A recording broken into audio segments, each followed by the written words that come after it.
Hello everyone, welcome to education plus. So आज companies को हम कैसे क्लासिफाई करते हैं उस बारे में हम पढ़ेंगे। In short, classification of companies कैसे होता है वो पढ़ेंगे। सो अलग अलग पर्पजेस के अलग अलग कंपनीज को फॉर्म किया जाता है। सो कंपनीज को क्लासिफाई करने के लिए 7 मेन पॉइंट्स होते हैं। पहला है मोड ऑफ इनकॉर्पोरेशन, की वो कंपनी कैसे फॉर्म हुई है, मेंबर्स की लाइबिलिटी क्या रहेगी, दूसरा पॉइंट वो। तीसरा पॉइंट, कंपनी में कम से कम कितने मेंबर रहेंगे, ज़्यादा से ज़्यादा कितने मेंबर रहेंगे वो। फिर कंपनी का कंट्रोल किस तरह से किया जाएगा, कंपनी की ओनरशिप कौन रखेगा, फिर किन कंपनीज को हम कैपिटल मार्केट को एक्सेस देंगे, और दूसरी कंपनीज जो बची हुई है वो। इन 7 पॉइंट्स के बेसिस पे कंपनीज को क्लासिफाई किया जाता है। पर्टिकुलरली इस वीडियो में हम बात करेंगे मोड ऑफ फॉर्मेशन या फिर मोड ऑफ इनकॉर्पोरेशन के बारे में। सो मोड ऑफ फॉर्मेशन, फॉर्मेशन के बेसिस पे दो कंपनीज होती हैं। पहली, अनरजिस्टर्ड या अनइनकॉर्पोरेटेड कंपनीज, और दूसरी इनकॉर्पोरेटेड कंपनीज। ठीक है। तो incorporate companies further are divided into 3 types. First one is royal charter companies, second one is statutory companies, and third one is companies under this act, under the act. The act बोलेंगे तो कौन सा act आता है, companies act 2013 consideration में आता है। Next, so first हम बात करेंगे अनरजिस्टर्ड और अनइनकॉर्पोरेटेड कंपनीज के बारे में। तो एनी एंटिटी या ऐसी कोई भी एंटिटी या ऑर्गेनाइजेशन जो फॉर्म हुई हो लेकिन कंपनीज एक्ट 2013 के अंदर रजिस्टर नहीं हुई हो, या फिर और किसी भी previous company law, previous law मतलब कोई दूसरा लॉ नहीं, प्रीवियस कंपनी लॉ के अंदर अंडर अगर वो रजिस्टर नहीं हुई है, तो हम उसे कह सकते हैं अनइनकॉर्पोरेटेड और अनरजिस्टर्ड कंपनी। यानी ऐसी कंपनी जो फॉर्म हो गई है, अपना बिजनेस जरूर कर रही है, लेकिन उसने अपना रजिस्ट्रेशन नहीं करवाया। रजिस्ट्रेशन कहाँ नहीं कराया, या तो कंपनीज एक्ट 2013 में, या फिर उसके पहले किसी प्रीवियस कंपनी लॉ में उन्होंने अपना रजिस्ट्रेशन नहीं कराया। सो कंपनीज एक्ट 2013 से पहले जो एक्ट था वो था कंपनीज एक्ट 1956। ठीक है। तो उसमें भी अगर उस कंपनी ने अपना रजिस्ट्रेशन नहीं करा रखा है, तो उसे हम बोलेंगे अनइनकॉर्पोरेटेड और अनरजिस्टर्ड कंपनी। ठीक है। कंपनीज एक्ट 2013 के हिसाब से अनरजिस्टर्ड कंपनी क्या है, उसके हिसाब से, मतलब कंपनीज एक्ट 2013 के हिसाब से अनरजिस्टर्ड कंपनी की वो एंटिटीज होते हैं, वो एंटिटीज हैं जो फॉर्म हुई है किसी और लॉ में। ठीक है, किसी और लॉ में, लेकिन फॉर द टाइम भी, अभी के लिए वो फोर्स में है, अभी के लिए वो अपना काम कर रही हैं। ठीक है। तो ऐसे में कौन कौन से एंटिटीज को इंक्लूड करते हैं। So first of all is any partnership firm, कोई भी पार्टनरशिप फर्म जो कंपनीज एक्ट 2013 या उससे पहले किसी प्रीवियस कंपनी लॉ में अगर फॉर्म हुआ है लेकिन रजिस्टर नहीं हुआ है तो वो इंक्लूड रहेगा। फिर लिमिटेड लायबिलिटी पार्टनरशिप एलएलपी, ये भी अनरजिस्टर्ड कंपनीज वाले एक्सप्रेशन के अंडर में आएंगे। Because why, because they are not being registered under any previous company law और कंपनीज एक्ट 2013। ठीक है। फिर कोऑपरेटिव सोसाइटी, कोई भी सोसाइटी हो, या कोई दूसरी कोई बिजनेस एंटिटी ही क्यों ना हो। देखो ये पांच तो इसमें सोसाइटी अलग होती है, कोऑपरेटिव सोसाइटी अलग होती है, लिमिटेड लायबिलिटी पार्टनरशिप अलग है, पार्टनरशिप फर्म अलग है।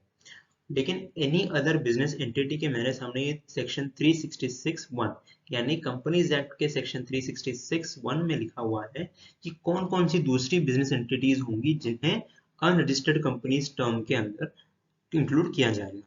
ठीक है। और दूसरी बात कि ये जितने भी मैंने नाम है, पार्टनरशिप है, एलएलपी है, कोऑपरेटिव सोसाइटी है, कोई सोसाइटी दूसरी सोसाइटी है, या कोई दूसरी बिजनेस एंटिटीज जो सेक्शन 366 में दी गई, इन सबके पास, इन सबको ये अलाउंस है कि वो कभी भी रजिस्ट्रेशन के लिए अप्लाई कर सकती है कंपनीज एक्ट 2013 के अंडर में। ठीक है। तो ये थी अनरजिस्टर्ड या अनइनकॉर्पोरेटेड कंपनीज। अब आती है incorporated companies, which is the second part of mode of formation, second type of mode of formation. तो ऐसी कंपनी, कोई भी कंपनी जो बनी गई या फॉर्म हो गई, और साथ ही साथ या फिर वो रजिस्टर हुई है। ठीक है।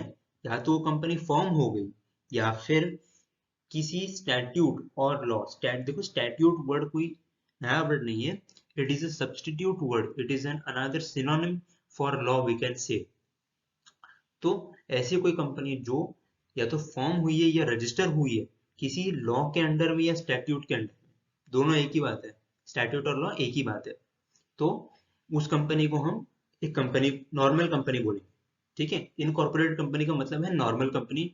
जब भी हम बोलेंगे कि इट इज अ कंपनी, तो हमारा जो पर्सपेक्टिव है वो ये रहेगा कि that particular company is an registered company, is a registered company. ठीक है, तो जो नॉर्मल कंपनीज होती है जो कि रजिस्टर्ड होती है वो किस किस टाइप की होती है।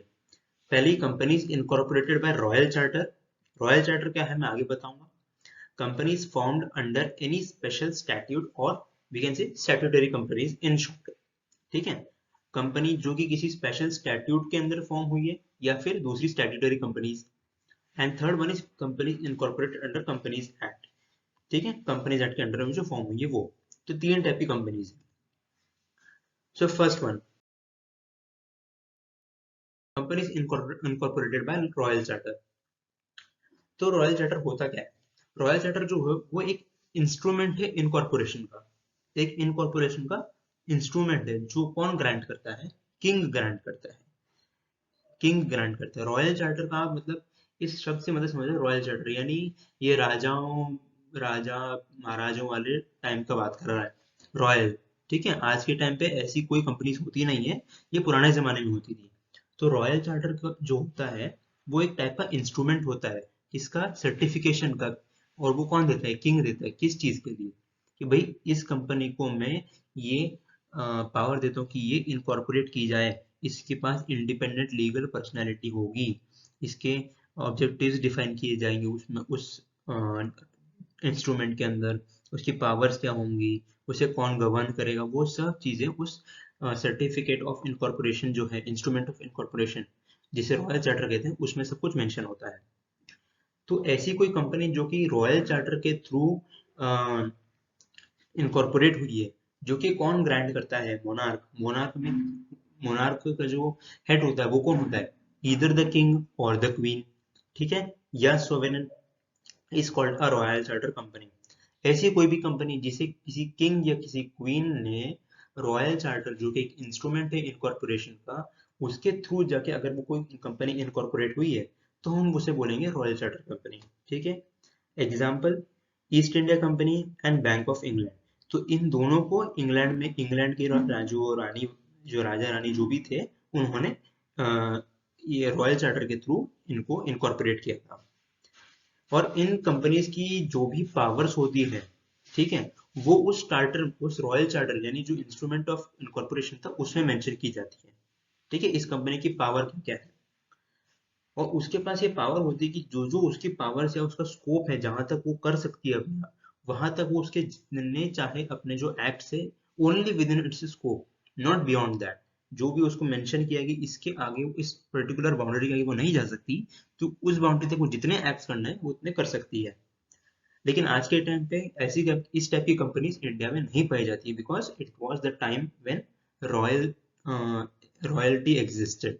रॉयल शासन जो था, शाही जो रॉयल शासन बोलते हैं, वो था जब इंडिया में था, तब ऐसी कंपनी होती थी।